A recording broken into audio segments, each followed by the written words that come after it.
şu anda Akdeniz'in açık sularında, Sicilya açıklarında bekleyen İtalyan filosuna doğru yol alıyoruz. Rüzgar gayet iyi. Sizin de fark ettiğiniz gibi şu anda yelkenlerimiz bayağı şişkin durumda ve bizi hızla ilerletiyor.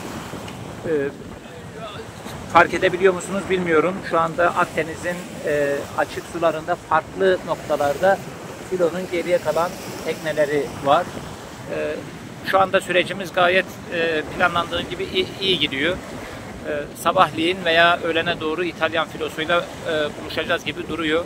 Şunun farkındayız. Gazze 2 gündür çok daha ağır, vahşice bir zulmün altında, bombardıman altında, arşi titreyecek noktada inliyor. Oraya bir an önce ulaşmak istiyoruz. Sabırsızlıkla, ne olacaksa olsun artık. Sizden istirhamımız, Gazze'yi asla gündemden düşürmeyin. Hiçbir gündemin, Gazze'nin gündeminin önüne geçmesine müsaade etmeyin. Ana gündem Gazze'deki zulmün bir an önce bertaraf edilmesi, durdurulması. Bu noktada elimizden gelen gayretleri sarf etmeye devam edelim. Sumut filosunun bile Gazze gündeminin önüne geçmesine müsaade etmeyin. Araçları amaç haline getirmeyelim.